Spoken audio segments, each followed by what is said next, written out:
Bismillah. Assalamualaikum warahmatullahi wabarakatuh. Bismillahirrahmanirrahim. Alhamdulillahirabbil alamin. Wa bihi nasta'inu ala umurid dunya waddin. Allahumma sholli wa sallim wa barik ala habibina wa syafi'ina sayyidina wa maulana Muhammadin wa ala alihi wa ashabihi wa man tabi'ahum bi ihsanin ila yaumiddin. Amma ba'du. Bismillah teman-teman. Mari kita lanjut lagi belajar kita, sinau bareng kita. Malam hari ini kita memulai sesi tentang gaya hidup. Jadi jalan hidup yang kita ambil itu gayanya seperti apa. Ada beberapa lifestyle yang kita bahas bulan ini. Malam hari ini kita membahas hedonisme, minggu depan heroisme, kemudian minggu depannya lagi minimalisme, minggu terakhir kita bahas asketisme atau asketisisme. Saya tidak tahu gaya hidup yang mana yang teman-teman prefer, lebih suka. Nanti kita lihat ya, setelah akhir bulan kira-kira kita ini cocoknya apa.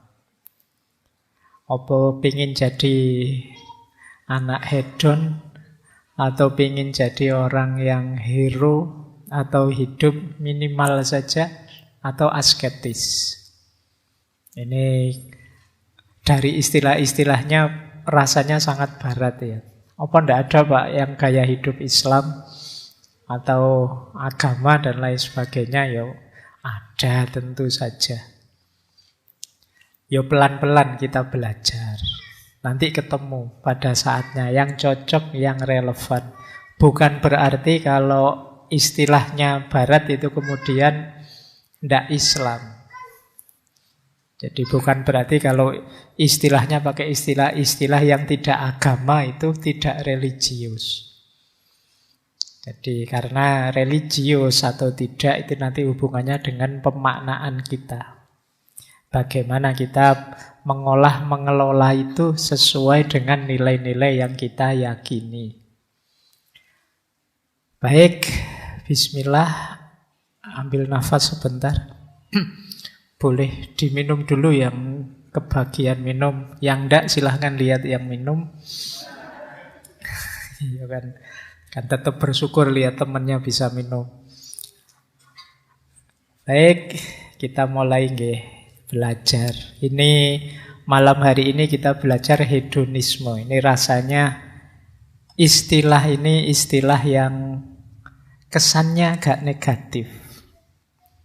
Kalau teman-teman disebut hedon kan rasanya, apa iya Pak saya itu? Padahal mungkin ya hedon, gaya hidup teman-teman.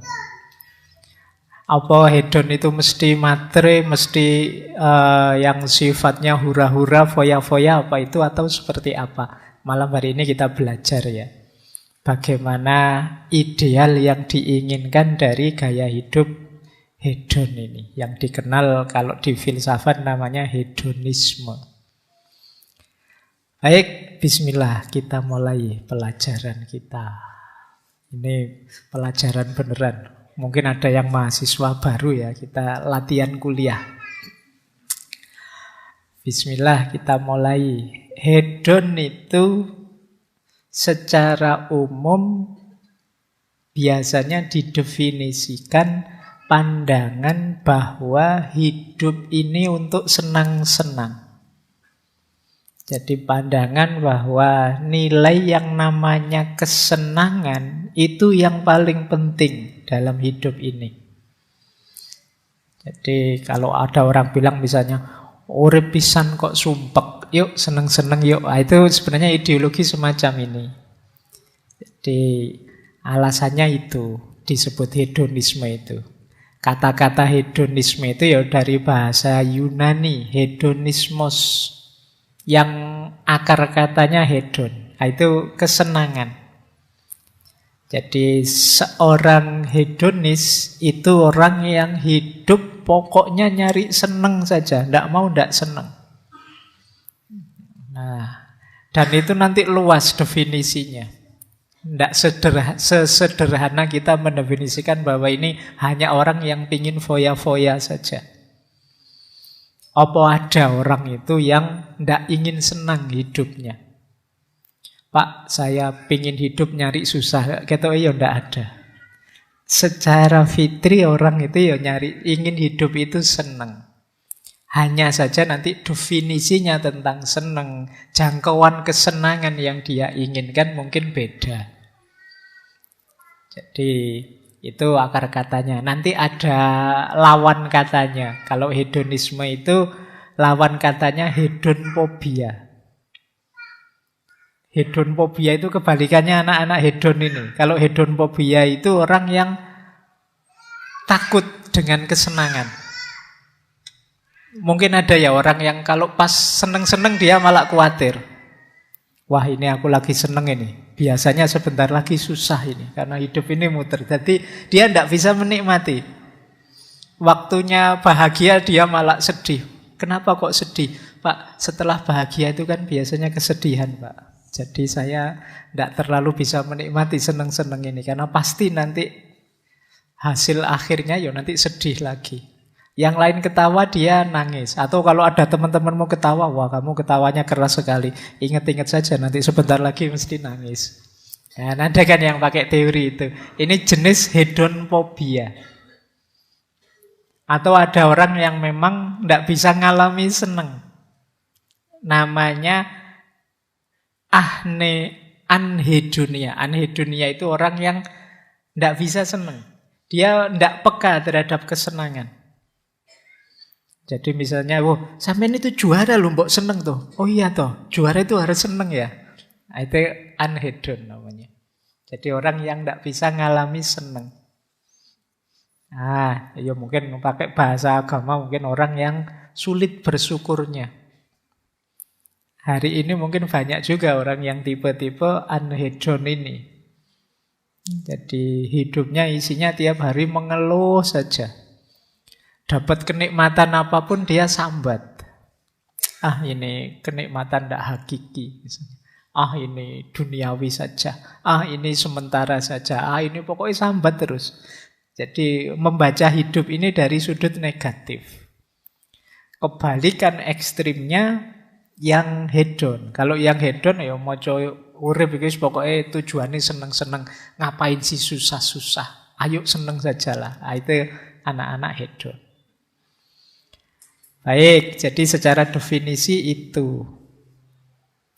Kategorinya nanti ada 2. Ada namanya hedonisme psikologis, ada namanya hedonisme etis.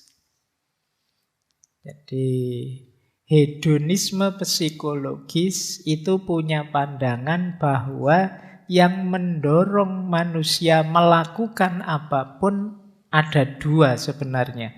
Ingin mencari kesenangan dan menghindari tidak enak, tidak nyaman. Sebenarnya cuma itu. Teman-teman malam hari ini hadir di kajian ini, itu kan ingin mencari yang teman-teman inginkan dan membayangkan kalau sudah hadir di sini terus senang. Jadi yang menggerakkan itu selalu saja kata hedonisme psikologis itu motif ingin senang. Teman-teman melakukan apapun itu tujuannya pasti ingin senang. Atau menghindari susah, menghindari sulit. Nah, itu yang membuat nanti misalnya ada mahasiswa kok waktunya tugas presentasi kok tidak masuk. Itu manusiawi. Kenapa? Dia menghindari sulit. Jadi ingin senang menghindari sulit. Wah, ini waktuku presentasi ini saatnya pamit ini Pak. Mohon maaf ada tabrakan Pak, kesulitan, ban saya bocor Pak dan lain sebagainya. Loh, itu fitrah sebenarnya, orang itu ingin menghindari sulit, menghindari tidak enak, menghindari tidak nyaman. Wong masuk ke sini saja tadi mungkin rebutan, mungkin ada yang nyari sendenan, ada yang nyari sudut kira-kira nanti kalau selfie bisa pas, enak. Ada yang nyari macam-macam motifnya. Semuanya apa? Ingin seneng versi masing-masing. Jadi yang menggerakkan manusia, kata hedonisme psikologis itu motif ingin senang atau menghindari susah. Di segala levelnya. Jadi alasan bisa dibikin belakangan. Kita bisa berlindung di balik aneka ragam dalil, aneka ragam argumen, tapi intinya kita nyari yang membuat kita senang, enak, nyaman, dan menghindar dari yang membuat kita tidak enak, sulit, susah. Ini namanya hedonisme psikologis. Jadi secara psikologis manusia itu begitu. Jadi kalian nanti melakukan apapun, itu pasti kalau dicermati target akhirnya adalah ingin senang. Apapun itu. Atau menghindari susah. Nah, yang kedua ada namanya hedonisme etis. Kalau hedonisme etis ini ya nanti jadinya etika, sistem moral. Kalau dalam hedonisme etis itu berarti pertimbangan baik buruknya sesuatu itu dilihat dari menyenangkan atau tidak. Makanya namanya hedonisme etis. Jadi kok saya melakukan sesuatu yang membuatku sengsara, membuatku sulit. Ini kalau pakai hedonisme etis itu masuk kategori perbuatan yang tidak etis. Jadi perbuatan etis itu ya perbuatan yang menyenangkan kita atau menjauhkan kita dari rasa tidak enak, dari rasa sakit. Berarti apa? Lakukanlah segala yang membuatmu senang dan jauhilah segala yang membuatmu susah.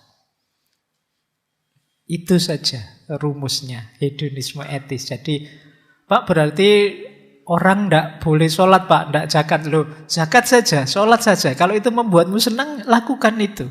Rumusnya sebenarnya cuma itu. Pak, berarti kita ingin senang-senang sendiri Pak, tidak baik pada tetangga. Loh, kalau baik pada tetangga menyenangkanmu, ya lakukan saja.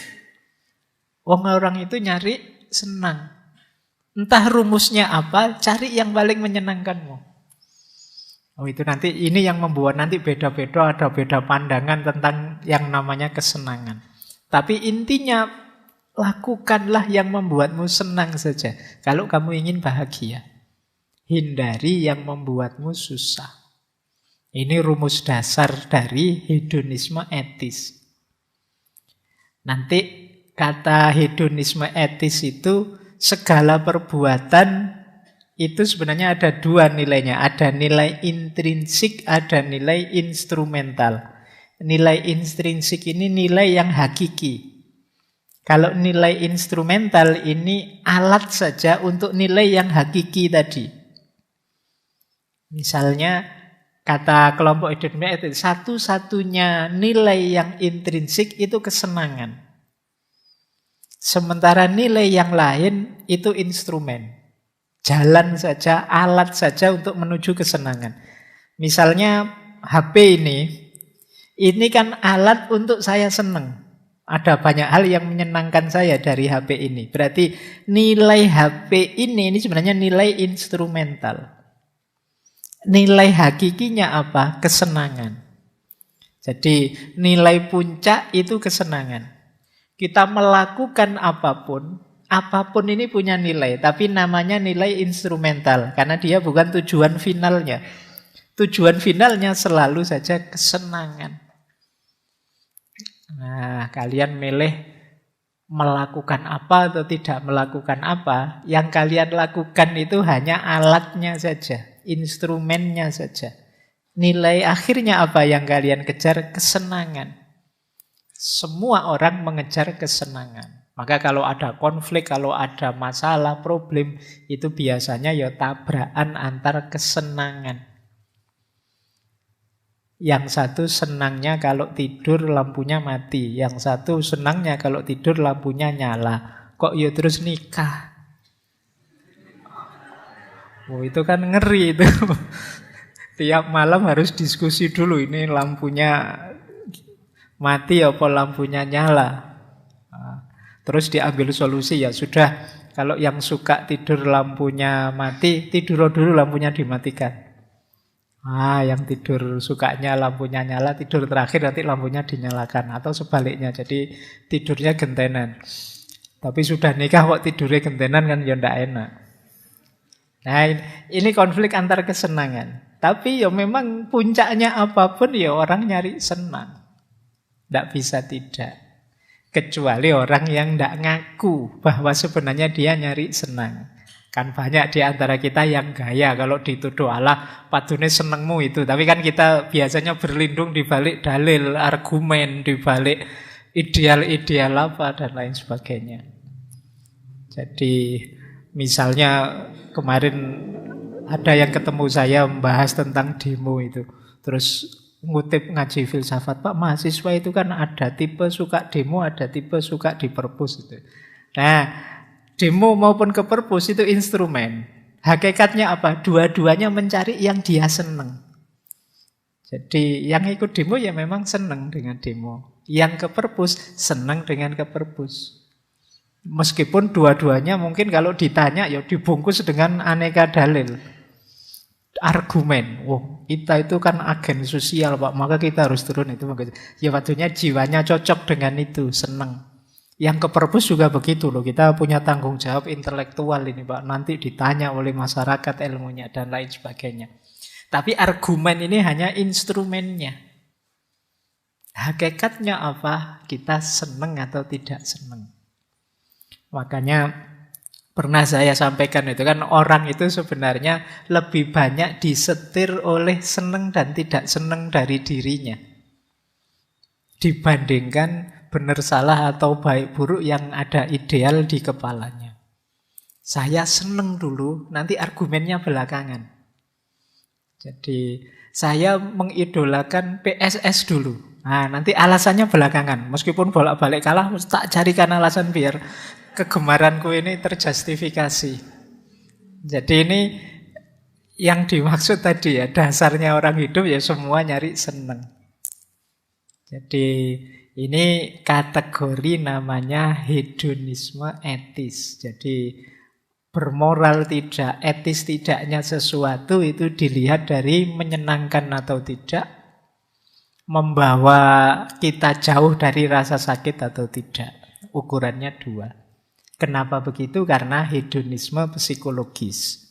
Manusia itu segala tindakannya lebih sering terdorong oleh mencari kesenangan dan menjauh dari rasa sakit. Baik, ini dasar berpikirnya ini. Lanjut. Nah, kalau tadi makna idealnya, makna etimologisnya, kalau ini makna kekinian.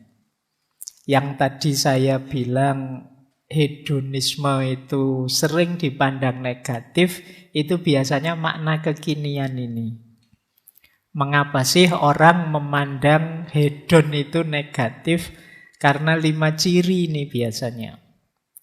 Yang pertama, orang hedon itu punya kecenderungan egois. Jadi egois itu pokoknya seneng, enak, nyaman menurutku. Peduli amat orang sukanya apa. Wong saya suka kok Pak dengerin musik keras-keras malam-malam asik misalnya. Kamu tidak peduli temanmu terganggu, tidak bisa belajar, tidak bisa tidur. Kamu mengikuti hedonmu saja. Misalnya temanmu HP-nya masih HP tahun 2000 dulu, tapi kamu HP-mu gonta-ganti terus. Setiap tahun kamu ganti HP terbaru, kamu tidak peduli perasaannya. Kamu kalau ngomong selalu versi HP terbaru, ini ada NFC-nya loh, ini sudah sekian ratus MP ini segala. Temenmu HP-nya tahun 2001, jadi dia tidak pernah dikeluarin HP-nya. Nah, itu kamu tidak mempertimbangkan perasaan ya, pokoknya kamu mikir dirimu saja. Bajumu gonta-ganti terus, merek terbaru terus, mahal-mahal. Temenmu beli baju aja nyari yang second misalnya.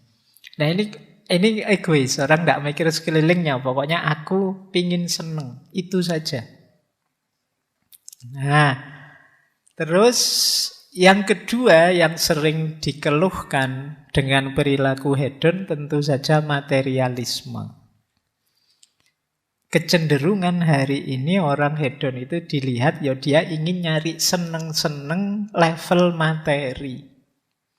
Jadi seneng-seneng dengan uang banyak. Mobil tiap tahun ganti, HP selalu ikut yang terbaru, dan lain sebagainya. Itu level-level materi.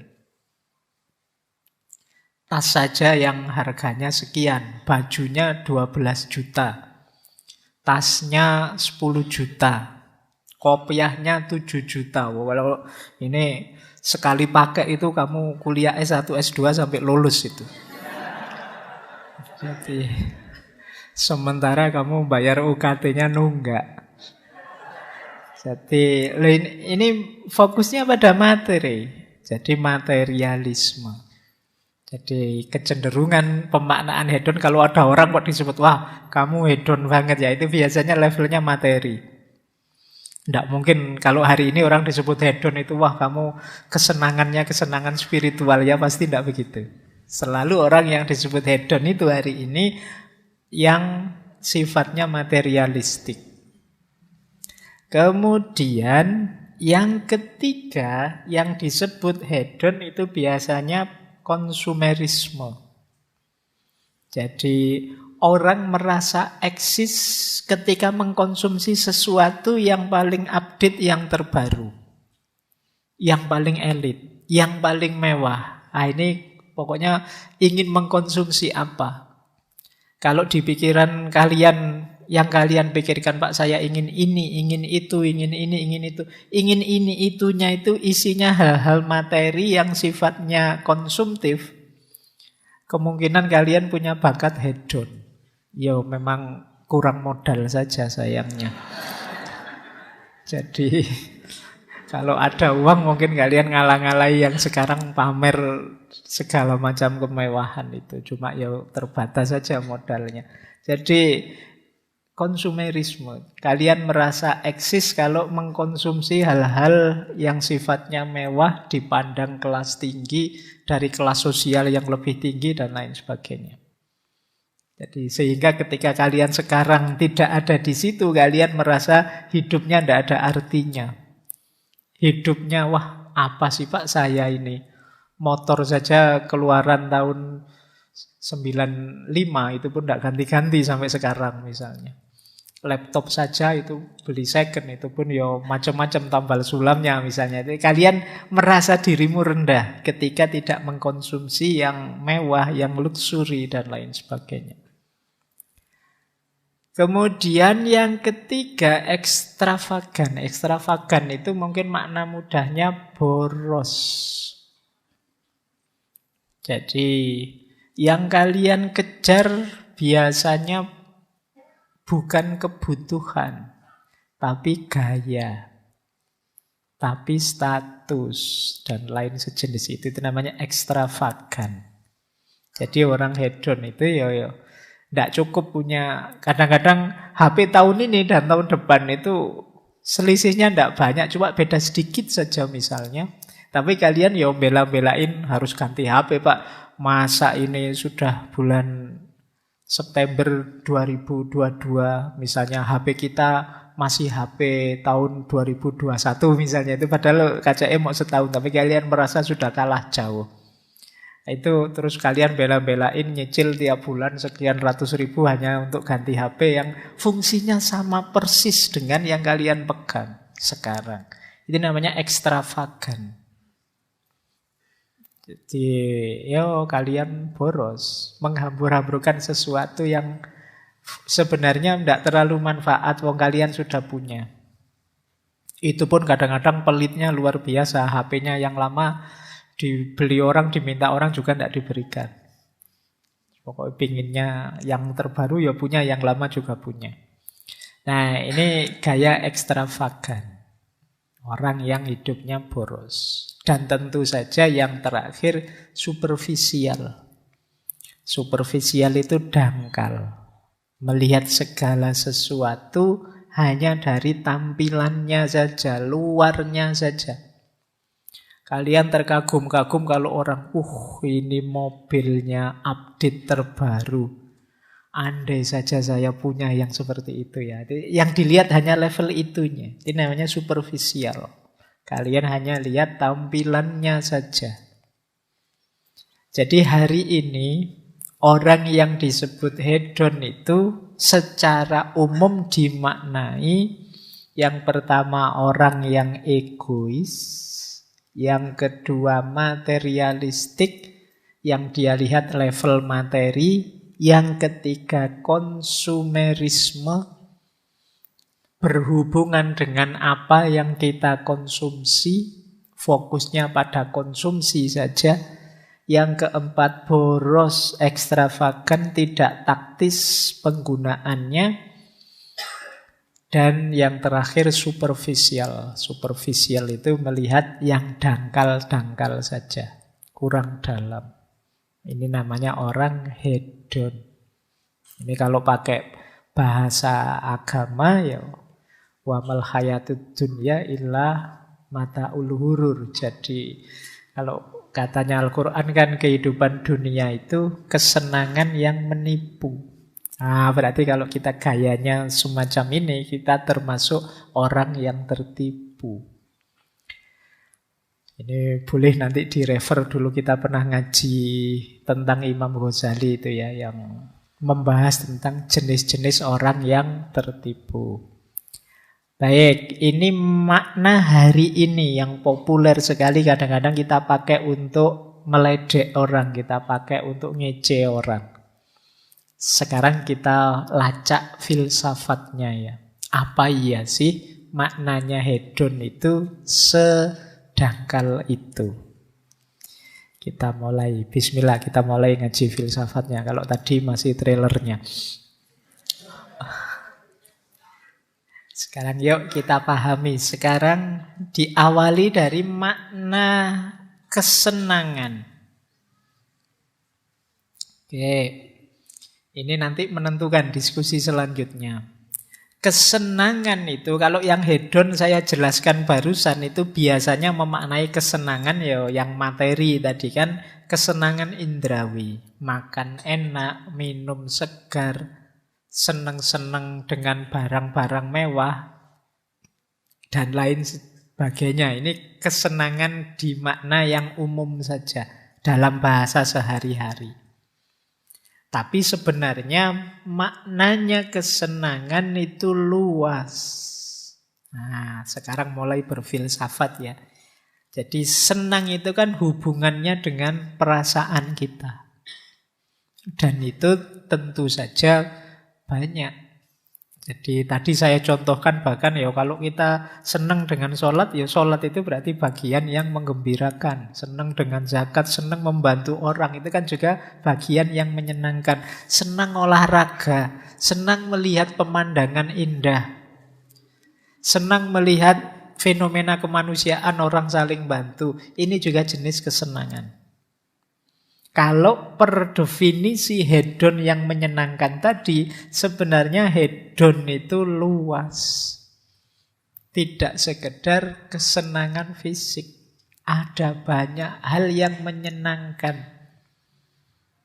Apalagi kalau dilihat dari teori atau perspektifnya.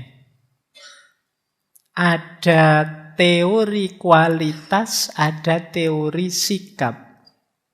Teori kualitas itu menyenangkan itu menyenangkan itu ada di bendanya, itu teori kualitas. HP ini mewah sekali ya, karena dia mewah maka menyenangkan.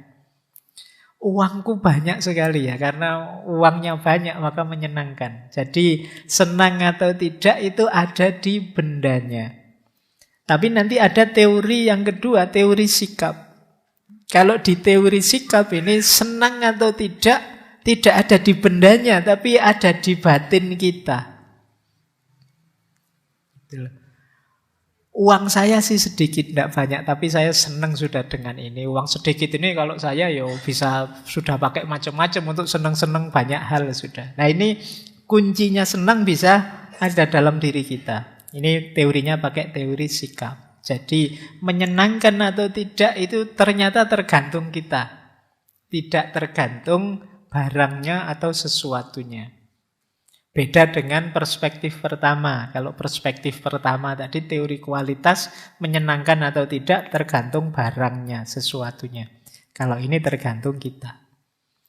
Kamu mungkin pinginnya uang 100 juta, punyanya 1 juta, ya kamu tidak senang. Karena jiwamu menuntut lebih. Tapi kamu pinginnya cuma 10.000 kok yang dilala di depan masjid nemu 100 ribuan. Itu senengmu luar biasa, ini melebihi ekspektasi. Jadi senang atau tidak tergantung yang ada di batinmu. Jadi tidak tergantung barangnya. Ini namanya teori sikap. Nah, kalian bangun nanti coba diurai lagi, yang menyenangkanku itu apa sih? Kalau ada hal sangat sederhana ternyata membuatmu bahagia, itu mungkin kamu cenderung ke teori sikap ini. HP saya sih tidak canggih Pak, tapi isinya Pak menyenangkan sekali Pak. Misalnya, yombo menyenangkanmu kuwi apa? Tergantung batinmu. Nah, HP saya itu Pak kalau dipakai buka web itu, wah antara muter-muternya dengan bacanya lama muternya Pak. Misalnya. Tapi saya senang sudah dengan meskipun begitu saya sudah puas. Itu berarti ada di batinmu. Nah, nanti ada yang terletak di barangnya. Meskipun kamu yang HP-mu sudah S21, itu kamu nggak puas, kamu merasa kurang saja karena sekarang sudah S22. Nah, kamu kejar itu terus, nanti ganti S23 sampai S berapapun kamu kejar terus. Kamu kuliah S1 nggak lulus-lulus, tapi HP-mu sudah S21. Nah, ini contoh, titik tekannya pada barangnya, tidak pada batinmu.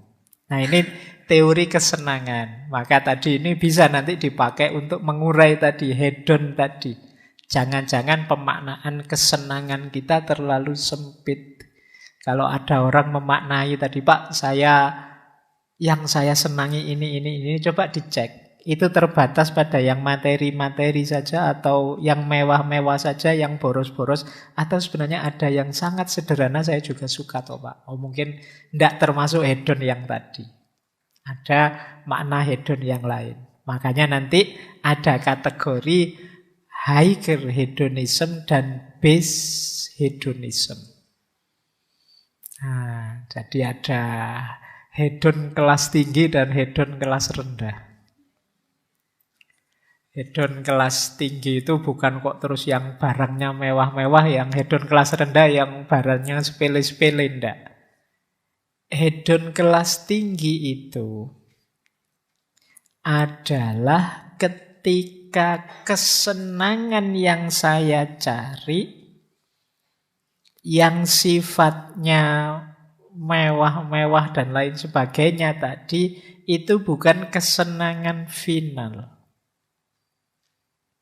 Jadi masih ada kesenangan yang lebih tinggi, melampaui yang level materi. Ini namanya higher hedonism. Jadi saya mencari tujuan kesenangan, tapi senang yang tidak terbatas itu. Misalnya, saya pingin sih Pak memang HP terbaru, tapi HP terbaru itu dalam rangka biar komunikasi saya jauh lebih efektif dengan orang lain. Ini namanya higher hedonism. Jadi saya pingin sih Pak punya uang banyak, Tapi uang banyak itu bukan tujuan saya. Tujuan saya apa? Biar kalau saya dapat uang banyak, banyak orang yang bisa saya bantu. Dengan itu. Ini namanya higher hedonism. Tidak berhenti dangkal di perolehan-perolehan kesenangan yang sesaat. Tapi kesenangan yang sesaat tadi sebenarnya hanya jembatan untuk kesenangan yang lebih jauh, yang lebih luas, yang lebih esensial.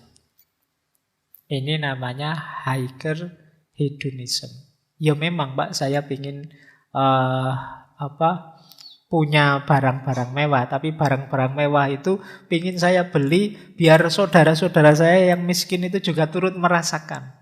Saya ingin beli mobil terbaru biar tetangga-tetangga saya yang tidak punya mobil itu tahu rasanya naik mobil terbaru.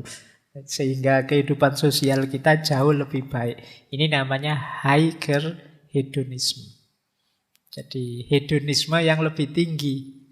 Jadi tujuan-tujuan kesenangan sesaat tadi tidak jadi tujuan final. Tapi ada target yang lebih tinggi. Ya benar sih Pak, saya ingin punya banyak fasilitas yang sesuai tadi. Biar apa? Biar kalau saya ibadah itu tenang Pak, sudah tidak mikir dunia lagi misalnya. Saya ingin punya mobil terbaru biar saya tidak usah lagi mikir dunia lagi, tapi sudah fokus ke Allah saja. Biar itu namanya higher hedonism. Saya ingin punya uang banyak terus sehingga anak cucu saya sudah terjamin dengan itu, terus saya fokus ibadah saja pada Allah. Itu namanya higher hedonism. Jadi ingin memperoleh hal-hal yang menyenangkan tadi, tapi itu bukan tujuan finalnya. Lawannya base hedonism. Kalau ini ya yang tadi, yang ciri-cirinya 5 tadi, ya memang berhenti di situ. Nah, biasanya orang itu kalau ditanya dia di higher hedonism, padahal prakteknya dia base hedonism. Kalau ditanya, kamu itu yang kamu cari kok selalu yang mewah-mewah saja. Biasanya jawabnya gaya higher ini. Oh enggak lah, saya itu mewah itu enggak segalanya sih sebenarnya. Padahal ya segalanya juga kalau dia tiap hari. Dari gayanya sebenarnya base. Tapi kalau ditanya, dia gayanya ada di posisi higher. Nah, tapi ya ini untuk kalian sendiri saja. Jangan nuding-nuding orang. Ayo latihan. Ya memang manusiawi. Orang itu mencari kesenangan. Tapi usahakan yang higher tadi. Dalam rangka kesenangan yang lebih panjang, lebih hakiki. Nanti ada urean-urean filosofisnya. Baik. Kita belajar sebentar ya. Ini informatif saja. Ternyata zaman kuno juga sudah banyak cara berpikir hedon ini untuk nyari senang-senang. Ini ada beberapa referensi yang menunjukkan memang ingin senang itu fitrah. Maka sejak zaman Babilonia kuno itu sudah ada jejak bahwa orang itu dinasihati untuk hidup senang sajalah, nggak usah ruwet-ruwet. Misalnya itu ada Epic Gilgamesh. Gilgamesh ini cerita tentang seorang raja. Ini ditemukan dari tablet-tablet sisa-sisa dari era Mesopotamia kuno. Nah, yang paling update dari era Babilonia kuno. Ditemukan di situ ada kalimat begini. Kalimat itu yang menyatakan Siduri. Siduri itu manusia perempuan, tapi punya daya ilahiyah yang luar biasa. Mungkin semacam wali tapi perempuan. Nah, Siduri ini memberi nasihat pada Gilgamesh. Gilgamesh ini raja yang menang-menangan, sewenang-wenang. Dia ingin hidup abadi. Nah, dinasehati oleh Siduri. Kata Siduri, isi perutmu, siang malam gembiralah, biarkan hari-hari penuh kegembiraan, menari dan bermain musik siang dan malam. Inilah yang menjadi perhatian lelaki sejati. Jadi ini sebenarnya dia untuk merayu Gilgamesh. Sudahlah, nggak usah mikir ruwet-ruwet ingin caranya hidup abadi gimana. Seneng-seneng sajalah. Makan yang banyak, isi perutmu, siang malam gembiralah. Hari-hari penuh kegembiraan, menari, bermain musik, ngopi-ngopi di kafe, santai saja, di angkringan, dinikmati saja. Itulah lelaki sejati. Jadi bukan yang bikin ruwet, nyari target-target yang tidak masuk akal. Nah, ini bayangkan, ini era Mesopotamia kuno, Babilonia kuno. Orang sudah menyarankan hidup yang simple saja, dinikmati, senang-senang saja. Ada juga kalau ini warisan Mesir kuno.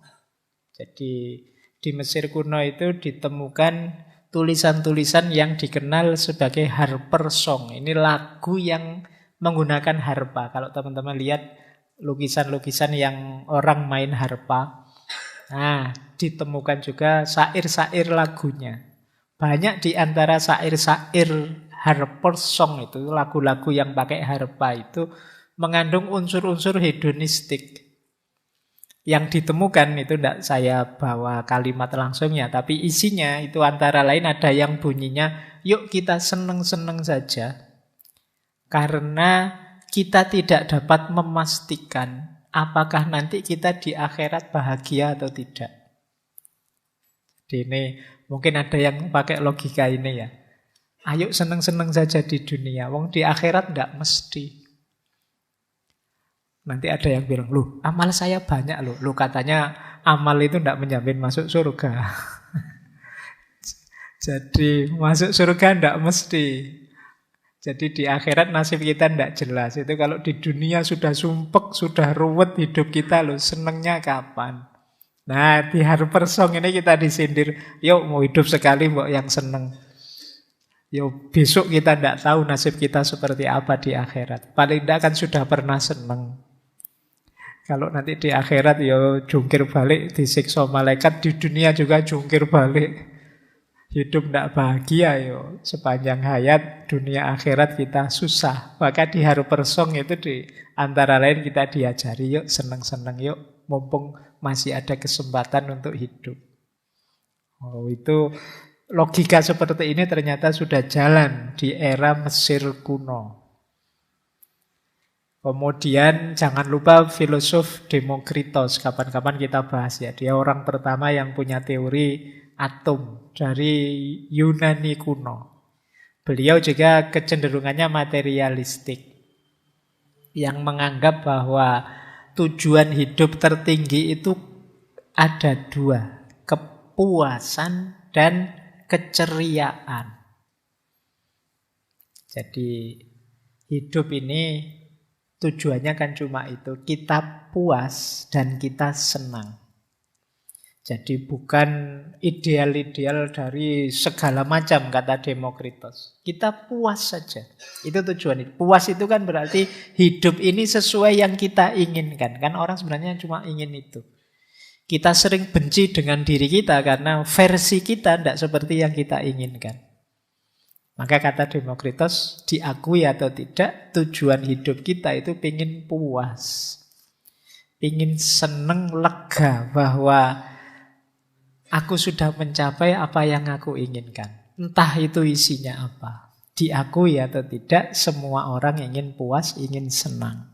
Nah ini hedonisme lama, hedonisme kuno. Masih ada lagi hedonisme kuno, misalnya kalau kita ke India. Di India itu ada aliran Karvaka. Karvaka ini aliran yang heterodoks sebenarnya. Kalau dalam filsafat India, ini pemikiran hedonis dari India yang muncul sekitar 600-an tahun sebelum Masehi. Meskipun nanti pikiran semacam ini habis, tidak diikuti orang sampai abad 14. Ini pemikiran India. Ya kita ngertinya kan tradisi timur itu sifatnya adiluhung, sifatnya spiritual, intuitif. Ternyata ya ada juga yang materialis, skeptik dan anti religius. Bahkan ada yang menyebut aliran ini agak ateistik. Aliran ini mengkritik, kitab sucinya Hindu itu palsu, para pendeta itu pembohong, tidak ada hidup sesudah mati itu. tujuan hidup satu-satunya adalah kesenangan. Dan tidak salah kok kalau orang ingin memanjakan diri, memanjakan panca inderanya. Nah, ini Karvaka, aliran ini namanya. Jadi di India kuno ternyata ada juga. Cina kuno juga ada, namanya Yangisme. Yo, aliran yang isinya yang-yangan. Ya, namanya unik ya, Yangisme. Yangisme itu pendirinya Yang Su, makanya dikenal Yangisme. Era negara-negara perang. 475 sebelum Masehi sampai 221 sebelum Masehi. Ini aliran ini percaya bahwa manusia itu wajib egois. Hidup itu yang manusiawi adalah orang memikirkan kepentingannya sendiri. Prinsipnya Yangisme itu Weiwu. Weiwu itu semuanya untuk diriku sendiri. Nah, kaum Yangis ini menganggap kesejahteraan individu adalah tujuan utama. Nah, ini Yangisme namanya. Nah, nanti masih banyak yang lain. Bahkan beberapa aliran spiritual pun ada yang harus diawali dari kesenangan duniawi dulu. Saya masih ingat itu di Jawa kuno itu ada aliran namanya Bhairawa Tantra. Dan nanti ada sekte sempalan sesatnya aliran ini, itu yang memang menyuruh kita senang-senang dulu sepuas-puasnya sak pol-pole. Kalau kesenangan duniawi sak pol-pole ini sudah terpenuhi, kita akan ringan menempuh jalan spiritualitas. Oh, itu ada pandangan seperti ini. Jadi kaya dulu, seneng-seneng dulu. Makanya digambarkan saat itu ada ritualnya itu biasanya ngumpul bareng-bareng, makan enak bareng-bareng, terus hubungan seks bareng-bareng, bebas, sak kapoke, sepuas-puasnya. Nah, kalau sudah sampai titik puas sepuas-puasnya, itu baru spiritualitasnya bisa jalan. Kalau tidak,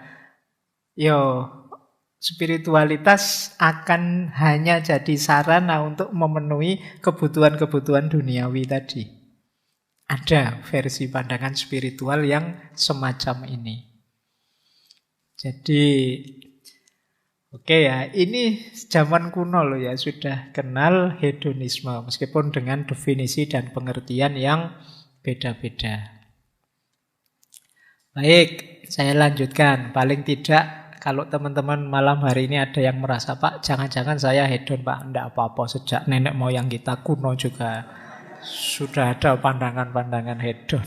Tidak hanya cirinya orang modern. Karena biasanya hedon itu kan kita kesannya seolah-olah ini cirinya manusia modern. Ternyata pandangan semacam ini sejak Mesopotamia kuno, Babilonia kuno sudah ada. Baik, sekarang kita belajar filsafatnya. Ada 3 aliran filsafat yang dikenal pendukung atau sesuai dengan ajaran hedonisme ini.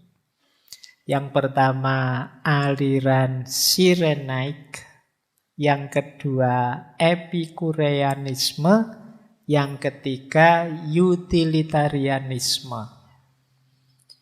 2 yang terakhir sudah pernah kita bahas. Malam hari ini kita bahas sebentar saja. Yang pertama ini belum pernah kita bahas. Alirannya namanya aliran Cyrenaic. Jadi ada yang membaca Kyrenaic, ada yang membaca Cyrenaic. Jadi Cyrenaic School ini satu sekolah aliran yang didirikan oleh Aristippus. Aristippus itu filosof Yunani kuno yang asalnya dari daerah Cirene. Daerah Cirene ini Afrika Utara. Kalau sekarang mungkin masih daerah Libya. Jadi dia ini filosof Yunani yang belajar sofisme, ajaran-ajaran dari Protagoras. Teman-teman masih ingat mungkin ya, sofisme itu bagaimana pandangan orang-orang yang menganggap bahwa kebenaran itu ya sesuai dengan konteksnya dan bisa dimainkan sesuai dengan kepentingannya. Tapi Aristippus ini juga muridnya Sokrates. Nah, satu ketika Sokrates ini tanya pada murid-muridnya termasuk pada Aristippus. Sokrates tanya, apa sih yang terbaik untuk manusia itu? Nah, Aristippus menjawab, yang terbaik untuk manusia itu kenikmatan.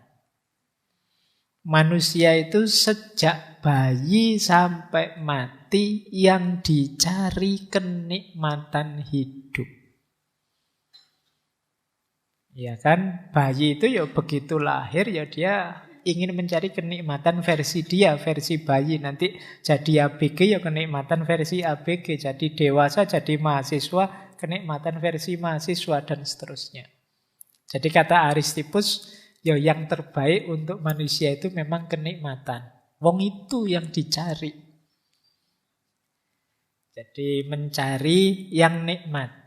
Nah, kalau Sokrates kan, ya enggak dong. Manusia itu ya mencari keutamaan. Dan yang utama itu kebaikan. Nah, tapi kata Aristippus, ya kebaikan itu hakikatnya ya kesenangan tadi, kenikmatan. Orang itu menganggap baik yang dia anggap menyenangkan. Bahkan akal itu kerjanya apa? Mencari yang paling menyenangkan dalam hidup dan menghindari yang akan menyulitkan dia. Jadi kalau pakai rumusnya Aristippus, hidup ini memang mencari kebaikan, tapi kebaikan itu adanya dalam kesenangan. Dan akal budi manusia dipakai untuk memaksimalkan pencarian kesenangan ini. Oke. Loh, tapi kan ada Pak orang yang hidupnya mengabdi pada orang lain, orang yang hidupnya peduli, orang yang hidupnya sodakoh ilmu, sodakoh kekayaan, dan lain sebagainya. Iya, itu yang menyenangkan dia, makanya dia lakukan. Jadi kebaikan itu hakikatnya yang dia senangi. Yang tidak disenangi ya mungkin dia mengakui sebagai kebaikan tapi tidak dia tuju. Ayo, ada berapa kebaikan yang kita tahu dan berapa yang kita lakukan? Teman-teman boleh setelah ini diinventarisir. Ada banyak sekali hal baik yang kita tahu. Tapi kenapa kok tidak kita jalankan sebagian besarnya? Kemungkinan besar karena tidak menyenangkan buat kita. Siapa yang tidak tahu bahwa misalnya sholat tahajud, sholat malam itu fadilahnya luar biasa. Kenapa jarang di antara kita yang rutin sholat tahajud? Nggak enak. Iya kan? Malam-malam disuruh bangun asik-asiknya tidur ya. Suruh bangun, nggak enak. Orang itu selalu mencari yang enak, yang menyenangkan. Makanya kadang-kadang kalau ada ibadah kok berat, ini bisa diganti dengan membaca sholawat 3 kali loh. Kita milih baca sholawat lebih enak, lebih gampang. Barang siapa membaca surat Al-Ikhlas 3 kali, itu pahalanya sama dengan baca Quran sampai khatam. Ayo kamu pilih mana? Tetap milih baca 3 kali sampai khatam ya. Pahala yang Al-Ikhlas saja pahalanya sama seperti ketika kita menghatamkan Quran sepenuhnya. Kita nyari apa? Yang enak, yang menyenangkan. Jadi itu fitrahnya manusia kata Aristippus. Jadi yang terbaik untuk manusia apa? Ya yang menyenangkannya. Oke ya. Meskipun kadang-kadang yang menyenangkan versiku dengan versimu mungkin beda. Bagi mahasiswa yang rajin, dosen masuk itu menyenangkan. Ya kan? Bagi mahasiswa yang malas, dosen masuk itu menyebalkan. Dosen kok rajin men, sekali-sekali. Sekali-sekali mbok ya kosong gitu loh. Nah, orang selalu nyari yang menyenangkan dirinya. Nah, dilanjutkan oleh Aristippus, senang itu sekarang. Jadi bukan kemarin, bukan besok. Kayak tadi loh, mungkin kalian tahu kok sebenarnya kalau sholat tahajud itu besok di akhirat kita dibangkitkan dalam kondisi mulia dan sebagainya. Ketika itu besok, kita tidak menganggap itu kesenangan. Apalagi yang kemarin. Kita itu selalu mencari kesenangan sekarang, saat ini. Kamu itu mbok yo rajin belajar, biar nanti cepat lulus. Nah, kalau ketika ada kata-kata nanti ini kita tidak terlalu tertarik. Tapi coba kamu rajin belajar, nanti tak kasih bonus HP terbaru wes. Nah, itu seneng sekarang. Maka terus kamu rajin belajar, sekarang kamu gerak. Makanya kadang anak-anak kecil itu kalau biar dia tidak males kan kita tawari, ayo belajar nanti jalan-jalan, nanti tak kasih hadiah ini, hadiah itu. Dia mesti terus tergerak, semangat. Kenapa? Sebentar lagi dapat kesenangan. Jadi kesenangannya sekarang. Tapi kalau kita, ayo kamu belajar yang rajin, besok kalau kamu besar, maka dia malas, besok masih lama. Dia pinginnya seneng sekarang. Maka kesenangan itu sekarang, kata Aristippus. Bukan kemarin, bukan besok. Jadi tidak bisa disebut kesenangan kalau itu kemarin, tidak bisa disebut kesenangan kalau itu besok. Kemarin sudah lewat, besok masih belum jelas. Yang jelas senang itu ya sekarang. Makanya nyuruh orang sabar itu kan berat. Sabar saja ya, besok kamu mesti menemukan kesuksesan itu. Karena besok ya beratnya luar biasa. Coba langsung kamu sabar aja, sekarang nanti kamu sukses. Itu mungkin semua orang mau sabar. Tapi karena lama dan besok-besok sulit menggerakkan orang. Kayak tadi ya. Jadi bahwa kesenangan itulah yang menggerakkan orang. Nah, meskipun begitu, Aristippus punya konsep bahwa kesenangan itu sendiri ada batasnya. Kita juga harus ngerti batasnya seneng. Kalau tidak, yang semula seneng bisa berubah jadi malapetaka, menyusahkan, menyulitkan. Jadi kata Aristippus, yo kita mencari kesenangan, kalau sudah dapat kesenangan kita harus mampu mengendalikan diri. Mengendalikan diri ini bukan berarti terus meninggalkan kesenangan, tapi tahu kapan dan sampai seberapa batas kita menikmati kesenangan tadi. Jadi, karena kalau tidak, kenikmatan kesenangan akan berubah sebaliknya. Ini nanti bagian dari teori paradok hedonisme. Jadi, kenikmatan itu juga paradok. Makan enak, itu seenak-enaknya makan dan kita harus tahu batas kapan kita harus berhenti makan. Kalau tidak, meskipun makanan ini sangat enak, meskipun dibayari orang, akan rasanya sangat tidak enak. Piring pertama mungkin kita masih kuat, piring kedua lumayan lah, nikmatnya tinggal setengah, piring ketiga, piring keempat itu bisa muntah kita akhirnya. Yang semula nikmat ketawa-ketawa bisa nangis-nangis, kita sakit perut. Loh, itu namanya batas. Minum juga begitu. Seks juga begitu. Kamu boleh sebut kenikmatan apapun yang itu sifatnya duniawi, kamu harus ngerti batasnya. Tertawa juga begitu. Seneng-seneng apapun, pokoknya harus tahu kapan titik ini saatnya aku berhenti. Karena kalau dilanjutkan masalah. Nah, ini teorinya Aristippus. Jadi dalam kesenangan kita harus tahu kapan saatnya berhenti. Ini aliran pertama, namanya Cyrenaic School. Kalau kalian kuliahnya di sekolahnya Aristippus ini, diajari caranya seneng. Mungkin enak ya kalau dosennya ngasih tugas, Pak saya tidak senang Pak, ganti tugas yang menyenangkan saja. Oke, ya, saya tidak tahu masih ada apa enggak sekolah Aristippus ini ya. Sekolah yang untuk senang-senang saja. Mungkin bisa kamu coba besok kalau mendirikan lembaga pendidikan apa itu. Tujuannya untuk senang-senang saja. Sekarang kan kampus itu tujuannya kelas tinggi semua. Pengen unggul, pengen terpemuka, nomor 1 internasional dan lain sebagainya. Bikinlah sekolahan kayak Aristippus ini. Tujuannya untuk senang-senang saja. Mungkin laris nanti. Oke, yang kedua, ada aliran filsafat namanya Epikureanisme. Tokohnya Epikuros. Kalau ini agak beda kesenangannya. Ini lebih cerdas, lebih dalam membaca kesenangan. Dulu pernah kita bahas satu sesi, malam hari ini kita rangkum sedikit saja. Jadi memang kata Epikuros, hidup ini mencari kesenangan dan menghindari rasa sakit.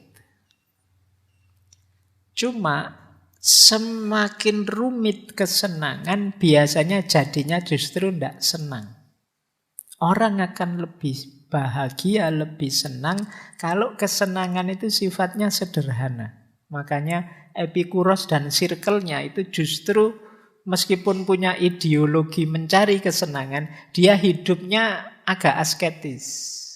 Jadi menjauh dari kesenangan duniawi.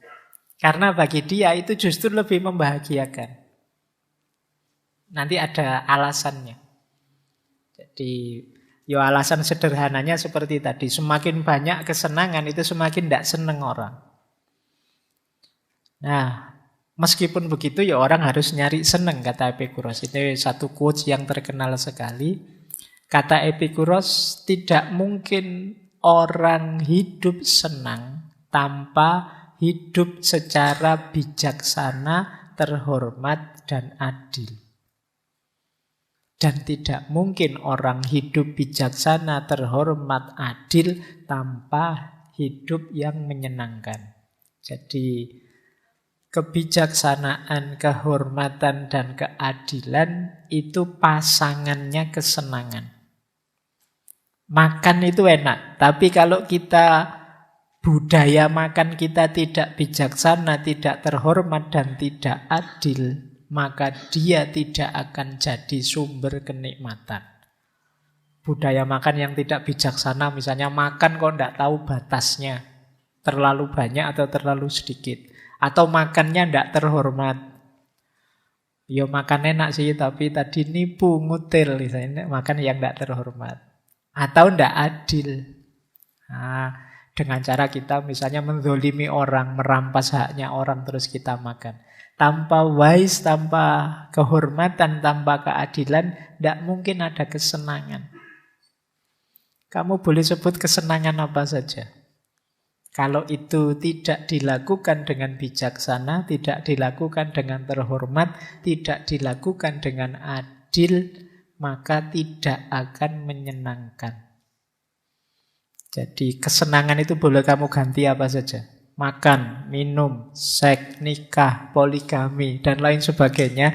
Itu kalau tidak wise, tidak honor, tidak adil, tidak akan menyenangkan.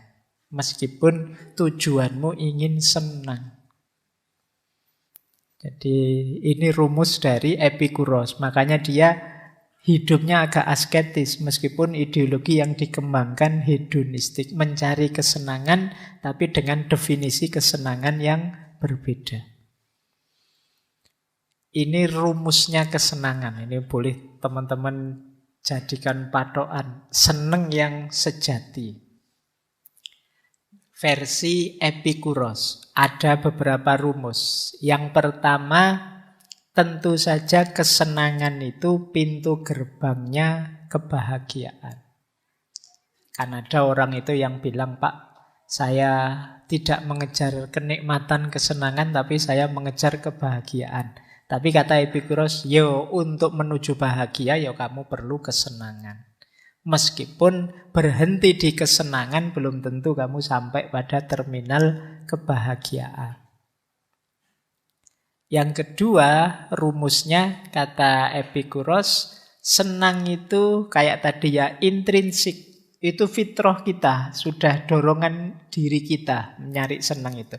Kalian tidak usah malu, tidak usah merasa bersalah kalau kalian mengejar kesenanganmu sendiri. Karena manusiawi, tidak ada orang yang nyari tidak enak. Semua orang nyari senang dalam hidupnya. Nah, ini rumus kedua. Rumus ketiga, meskipun kesenangan itu baik, tidak semua kesenangan harus dipenuhi. Nah, kalau ini perlu kebijaksanaan, perlu kecerdasan. Mana kesenangan yang harus kita penuhi, mana yang tidak usah saja. Nah, ini berhubungan dengan rumus selanjutnya. Kesenangan yang menyebabkan rasa sakit atau sulit, hindarilah. Sebaliknya, kesulitan yang melahirkan kesenangan, jalanilah.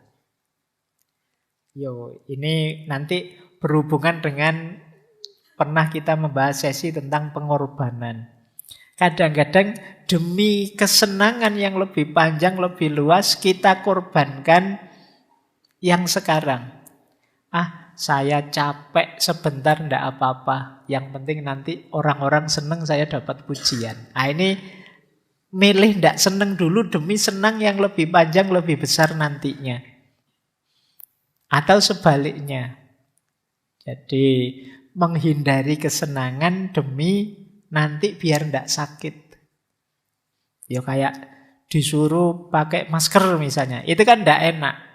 Jan-jannya kalau bisa dibuka biar nafas kita bebas. Tapi kalau saya tidak pakai masker nanti gampang flu, gampang pilek, nanti ada COVID. Sudahlah tak pakai saja meski tidak enak. Biar nanti tidak sakit. Ini juga kesenangan. Jadi ini boleh dipakai dalil kok nyari susah sih pakai masker. Enggak, karena saya ini bukan nyari susah, tapi menghindari susah yang akan datang. Ini juga termasuk kesenangan. Rumus menyikapi kesenangan, termasuk yang manusiawi. Kemudian lebih baik membatalkan satu keinginan daripada berupaya terlalu keras mendapatkannya sampai mengorbankan banyak hal yang lebih penting. Jadi kalau kita punya keinginan, kejarlah kesenangan itu. Tapi kalau biayanya terlalu besar, ngapain juga. Kayak tadi, Pak, saya pingin HP terbaru, Pak. Tapi 25 juta, Pak, yang terbaru. Iya. Sementara kiriman dari orang tua 1 bulan 500.000. Nah, itu kan bisa sih kalian nyicil pelan-pelan, nyelengi diam-diam. Tapi kalau yang dikorbankan terlalu besar, nanti jangan-jangan sudah ngumpul 25 juta, tapi kamu terus kurus kering tubuhmu. Karena poso terus. Nah, yang kayak gini hindarilah, ngapain. Jadi ambisi kesenangan yang tidak imbang dengan kapasitasmu sehingga terlalu banyak yang harus kamu korbankan, ya sudah, lepaskan saja. Untuk apapun itu. Termasuk kalau kamu sedang naksir sopo, ngincer sopo. Wah, high cost, Pak, kalau itu, Pak. Ya wis. Daripada kamu tekor banyak, wong yo ndak mesti diterima. Jadi harus taktis, strategis ya. Jangan sampai nanti malah kamu berkorban terlalu banyak untuk hal yang ternyata tidak terlalu penting. Hanya karena mengejar harapanmu akan kesenangan. Nah, termasuk yang terakhir. Kadang-kadang kita harus siap sakit sebentar untuk senang yang lebih panjang. Tidak masalah kalau itu kan. Barang siapa yang tidak siap menanggung payahnya belajar, kan itu. Siap-siaplah menanggung beratnya kebodohan. Berarti apa? Sakit sebentar belajar tidak apa-apa, biar besok pinter. Karena bodoh itu high cost. biayanya lebih besar daripada biayamu belajar. Oke, itu kemarin-kemarin sudah banyak kita bahas. Nah, ini jadi rumusnya kesenangan menurut Epikuros. Nah, menarik kata Epikuros, di antara kunci kita menemukan kesenangan itu terletak dalam kemampuan kita menata keinginan. Jadi kita itu kan punya banyak keinginan dalam hidup ini. Oleh Epikuros, keinginan itu dibagi 3. Ada natural, necessary, ada natural, unnecessary, dan unnatural. Yang pertama natural dan niscaya. Jadi alami dan memang harus dipenuhi. Ini kita ingin makan, ingin tidur, ingin tempat tinggal. Ini kebutuhan-kebutuhan primer. Manusiawi orang menginginkan ini niscaya. Jadi keinginan yang alamiah. Ada lagi yang alami tapi tidak niscaya. Tidak harus begitu. Itu namanya unnecessary. Misalnya rumah besar, makanan mahal, baju keren, HP terbaru. Ini unnecessary. Makan natural necessary, tapi makan enak, makan mewah natural unnecessary namanya. Alami makannya, tapi mewahnya tidak harus begitu. Rumahnya alami, tapi rumah besar mewah sekian tingkat tidak necessary. Tidak harus begitu. Pakaian kita butuh pakaian. Kalau tidak punya pakaian jangan keluar rumah. Tapi pakaian mewah, pakaian mahal, pakaian keren, tidak necessary. Ada lagi unnatural, tidak natural. Keinginan ini tidak alami, biasanya kena pengaruh macam-macam. Misalnya, kalau contoh dari Epikuros ingin berkuasa, ingin terkenal. Saya ingin mengoleksi emas, Pak, ingin mengoleksi mobil kuno, Pak, ingin. Ini tidak alami yang semacam ini. Jadi, dan mungkin kita punya yang semacam itu yang tidak alami. Nah, ada rumusnya untuk menata 3 keinginan ini. Kata Epikuros, rumus pertama, kalau ingin hidup senang, abaikan keinginan ketiga, fokus pada keinginan pertama. Jangan dibalik. Jadi, dibalik itu saya terkenal. Yang saya cari itu keterkenalan, Pak. Tidak makan juga tidak apa-apa, itu kebalik. Jadi bisa makan dulu, baru boleh mikir selanjutnya. Jadi kalau ingin hidup senang, fokus yang pertama dulu. Kalau yang pertama sudah terpenuhi, monggo. Tapi fokus yang pertama, abaikan dulu yang ketiga. Nah, terus kita boleh memenuhi keinginan kedua asal nyaman, asal efeknya tidak blunder.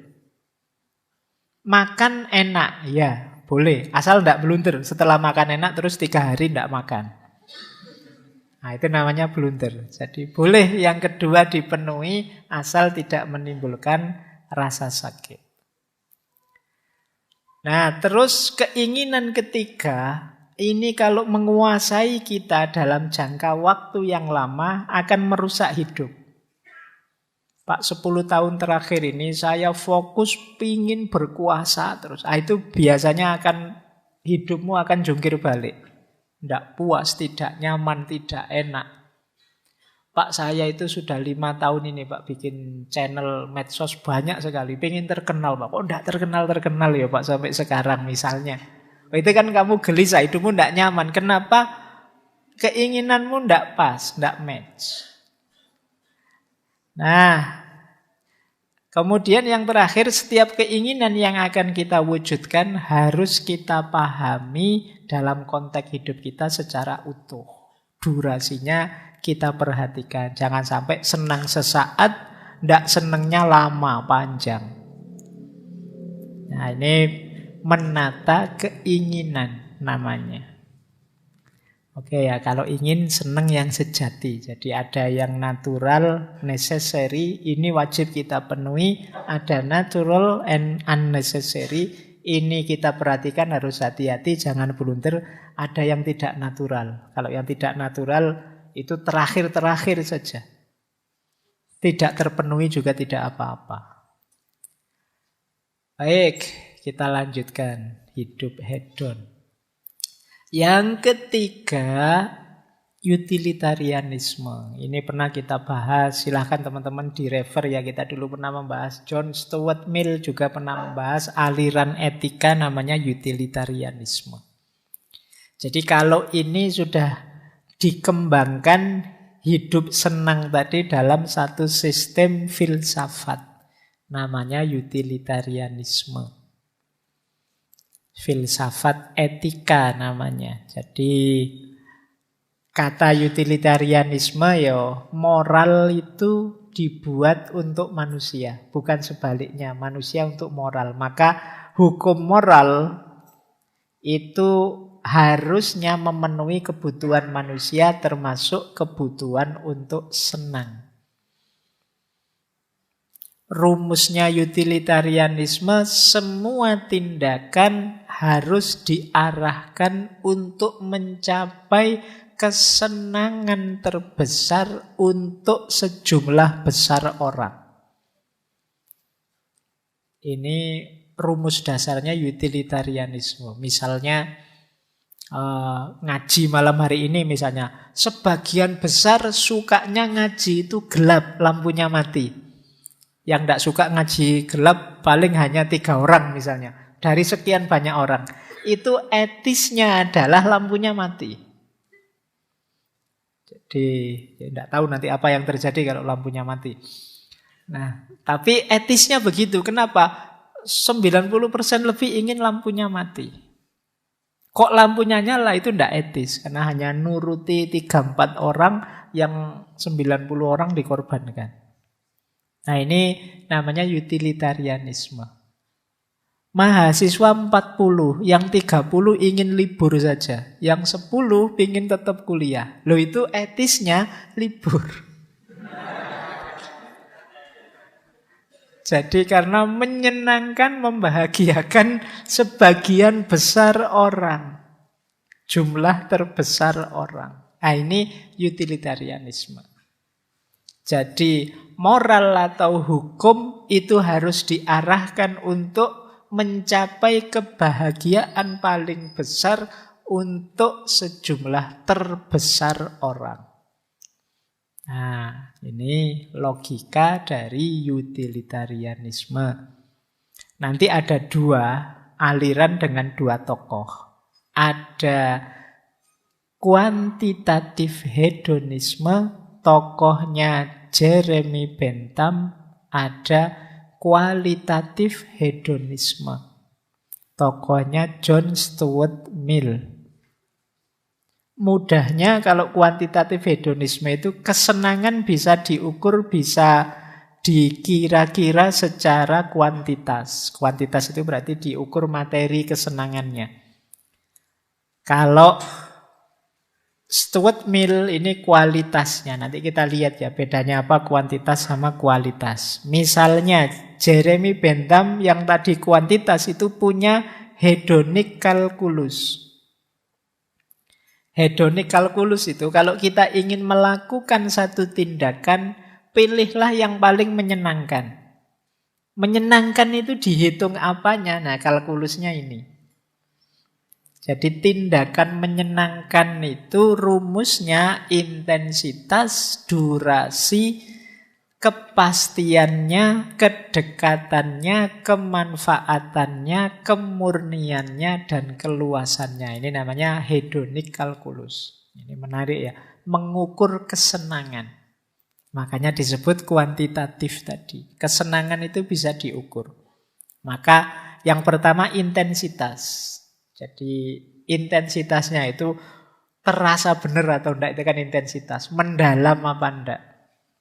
Nah, yang ini menyenangkan sih Pak, tapi menyenangkannya enggak terlalu dalam, biasa saja. Kalau yang ini senangnya luar biasa.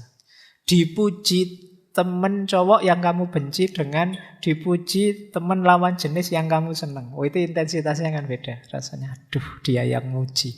Sama-sama muji. Nah, kalau teman yang kamu benci misalnya bilang, wah kamu kok ganteng ya malam hari ini. Itu mesti kamu, oh kamu yang ngomong gak ngefek. Ya kan? Tapi kalau yang ngomong yang kamu incer itu, wah kamu langsung terbang. Jangankan diomongi gitu, kamu dikedipin saja. Oh jangan-jangan.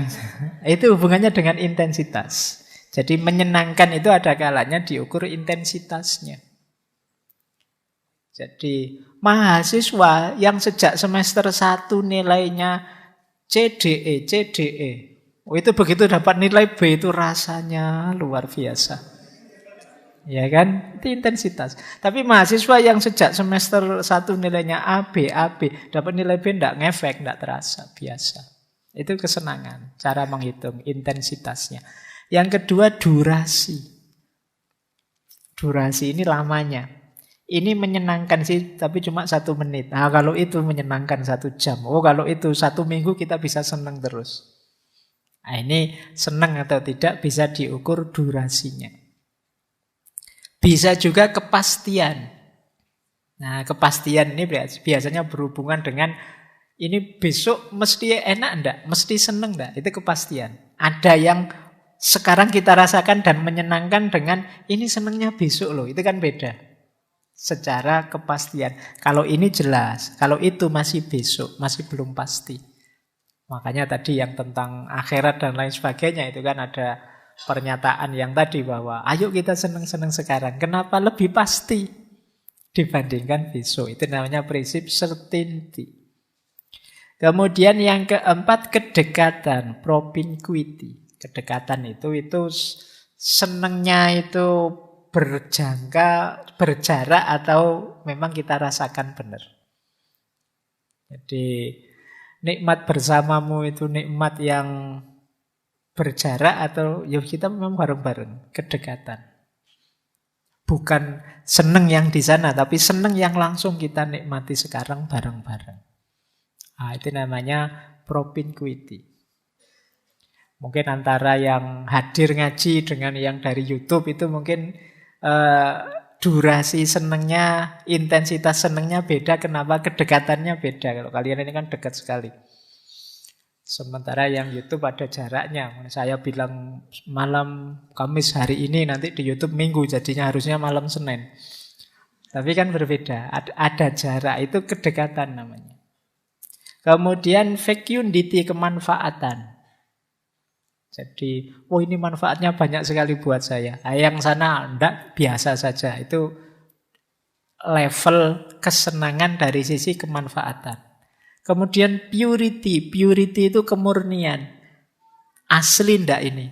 Ini senang sih Pak, tapi agak kecampur sedih-sedih gimana gitu. Jadi enggak terlalu senang. Wisuda ini saya senang Pak, tapi begitu ingat setelah ini mau apa? Iya. Seneng saya tinggal separuh Pak, atau hilang sama saya. Itu berarti sudah tidak murni lagi seneng, sekarang sudah kecampur macam-macam. Ya kan?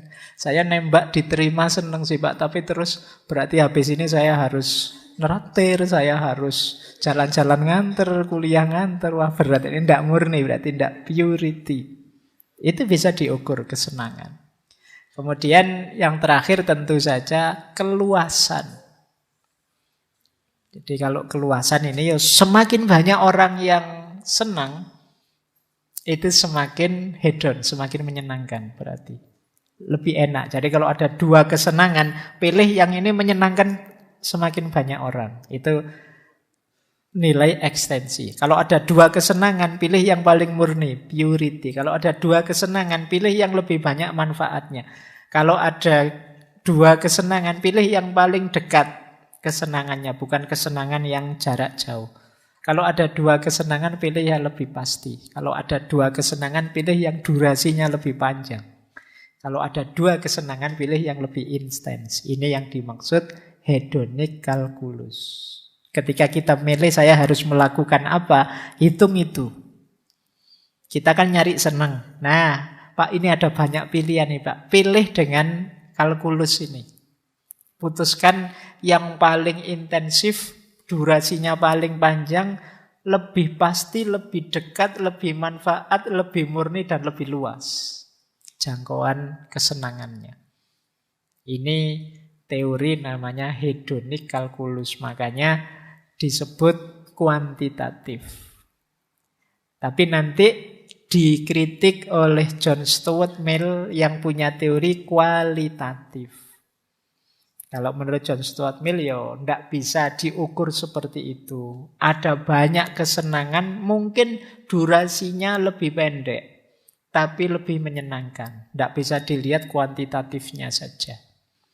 Makanya nanti Stuart Mill menyebut kesenangan itu ada levelnya.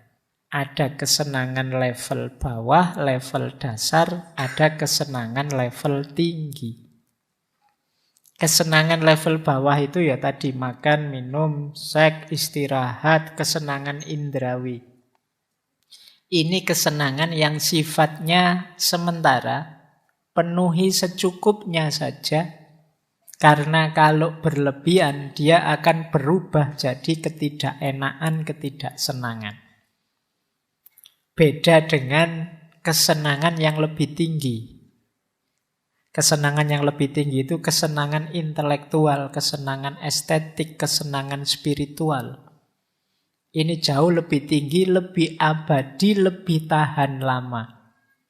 Semakin banyak, semakin lama, semakin menyenangkan. Ilmu itu sedikit paham membahagiakan, banyak paham tambah bahagia, tambah banyak lagi tambah bahagia. Itu intelektual. Estetik juga begitu, seni juga, spiritual juga begitu.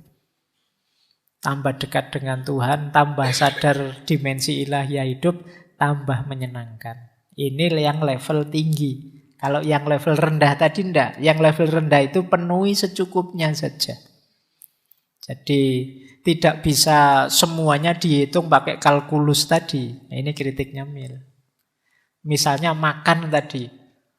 Makan yang lebih intensif ya, terlalu intensif ya nanti kamu perutmu bisa meledak oleh makanan itu. Makan lagi, ini lebih intensif Pak, lebih dekat Pak, lebih. Iya, tapi ya harus ngerti batasnya.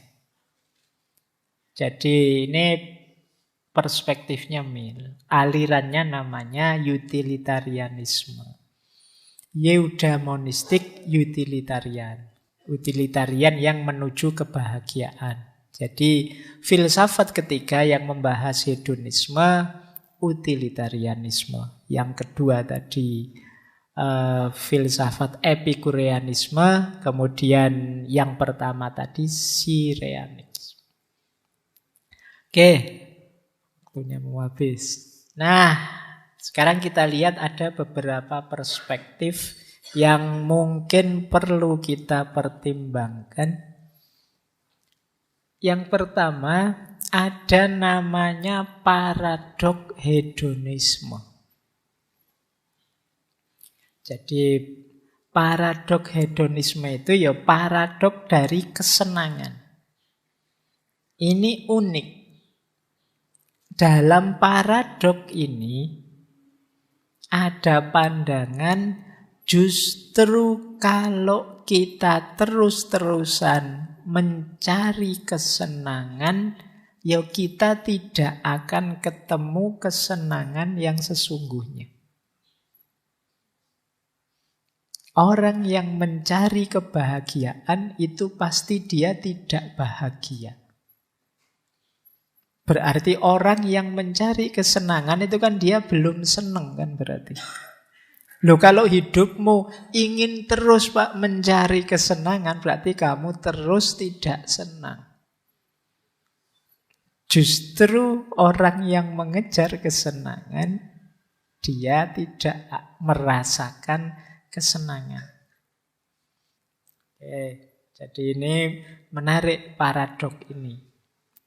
Orang yang paling ngotot mengejar kebahagiaan biasanya justru orang yang paling tidak bahagia.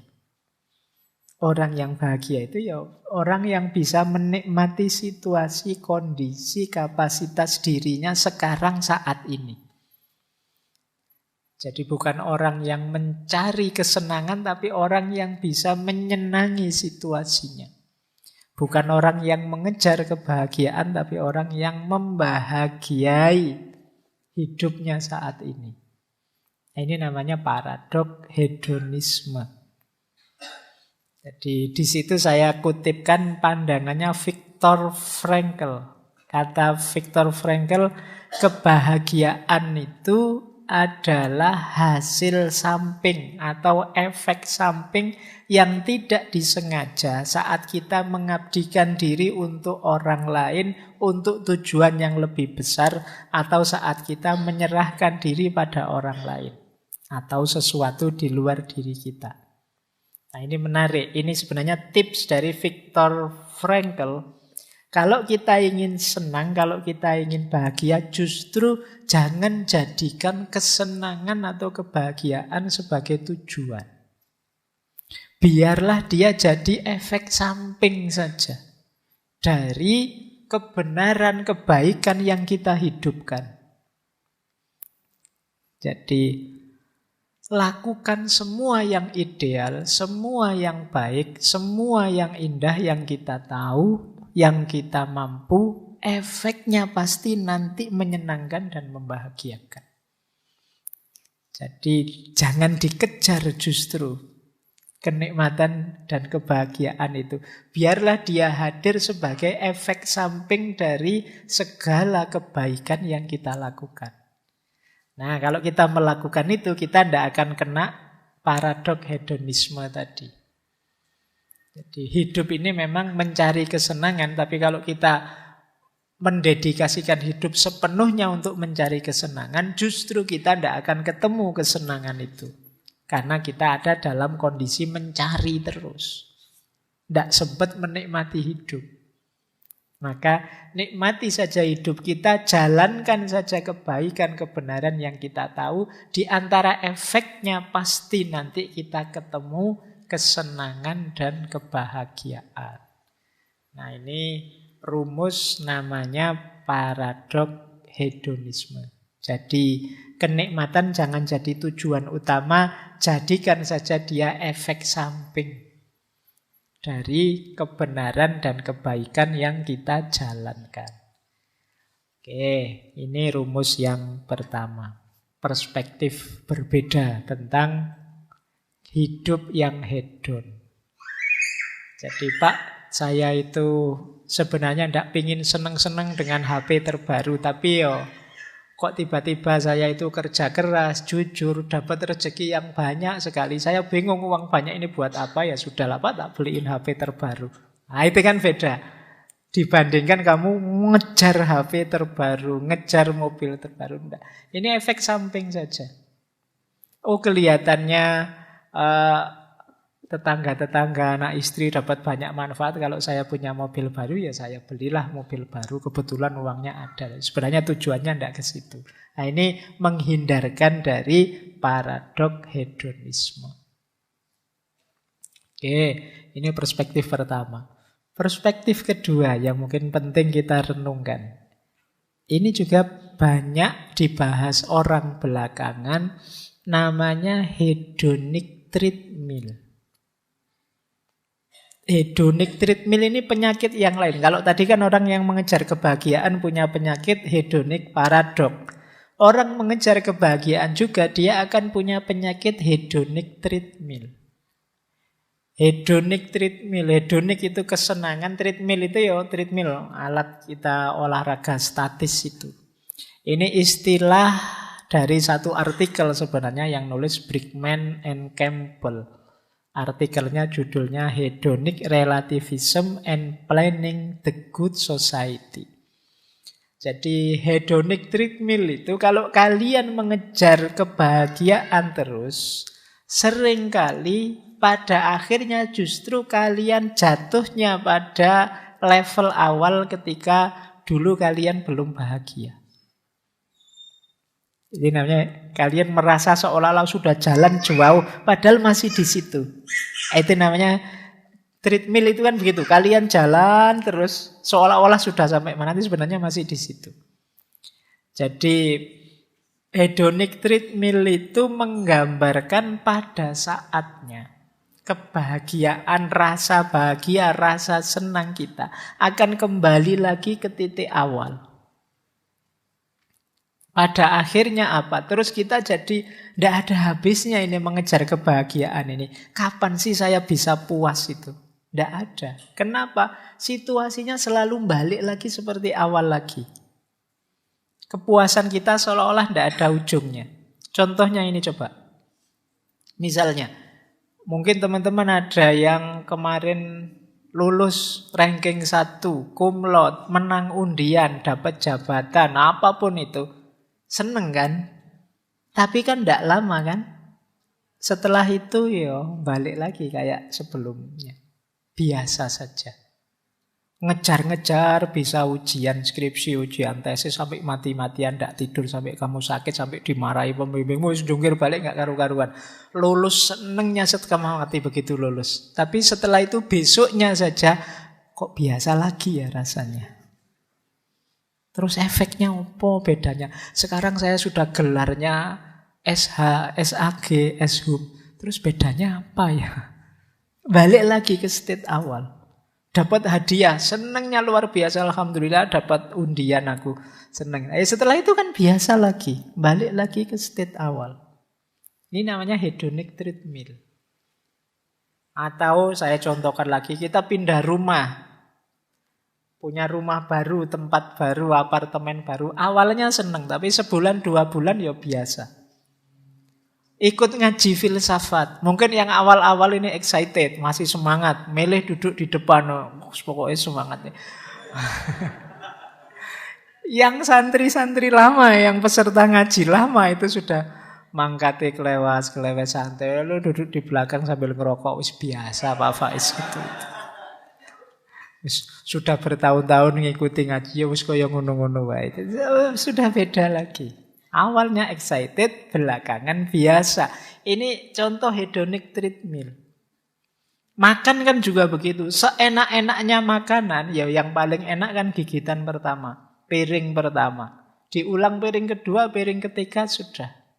Kalian malah mungkin bisa muntah. Jangankan kesenangan, kesedihan kan juga begitu. Sesedih apapun kamu, ya nanti balik lagi ke state awal. Semarah apapun kita, sekarang banyak yang ngamuk karena BBM naik. Ya kan? Alah, tunggu 1-2 bulan lagi yang balik lagi ke kondisi awal. Viral rame heboh, ya nanti balik lagi ke kondisi awal.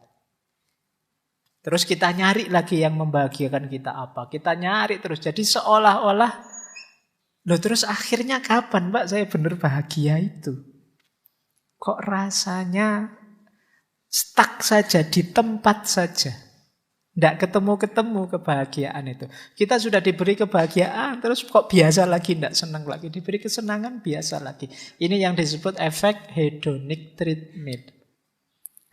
Jadi kesenangan itu, selain ada paradok tentang tadi bahwa kalau kita ngejar kesenangan tidak ada akhirnya, justru kita tidak senang, ada paradoks statis ini. Kita seperti hedonic treadmill.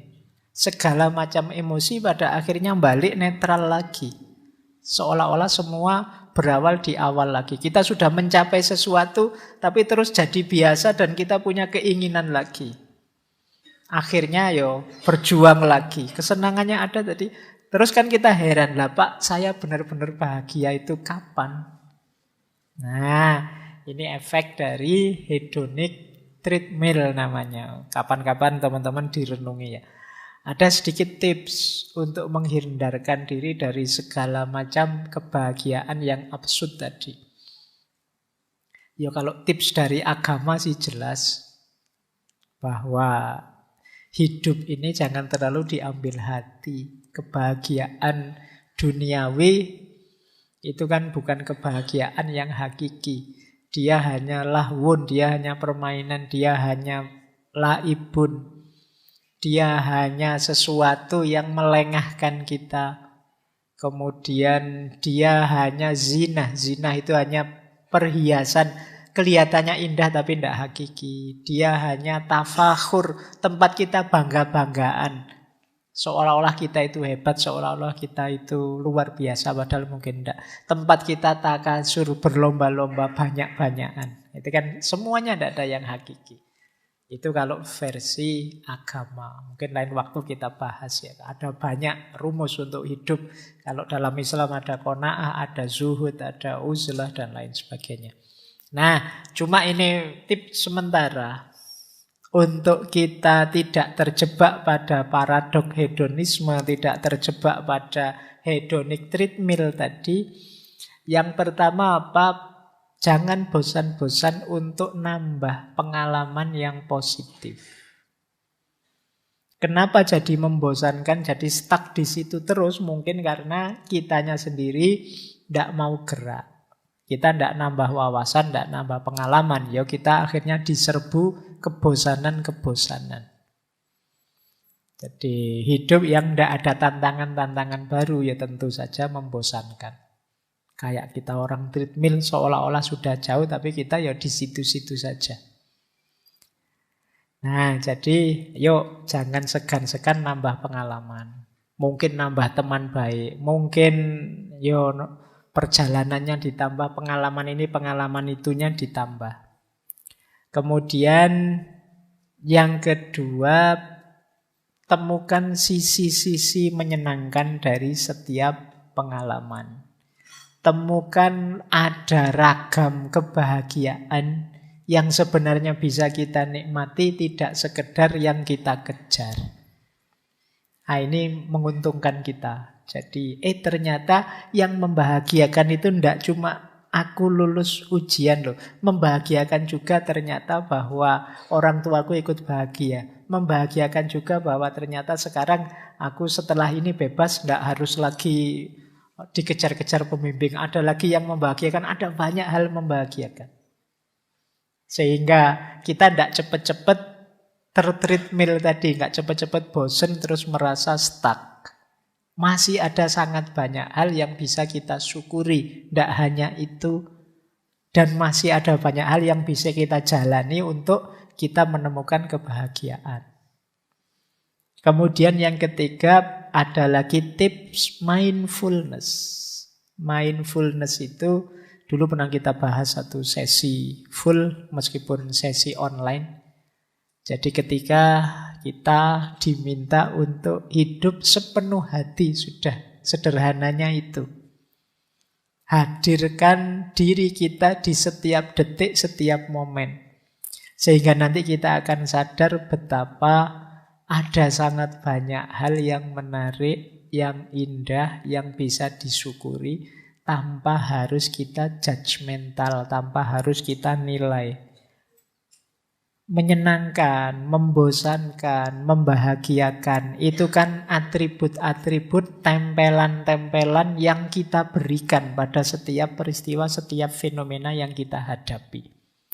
Kalau di mindfulness kita diminta untuk nikmati saja, sadari saja, tanpa harus dijudge, tanpa harus dinilai macam-macam.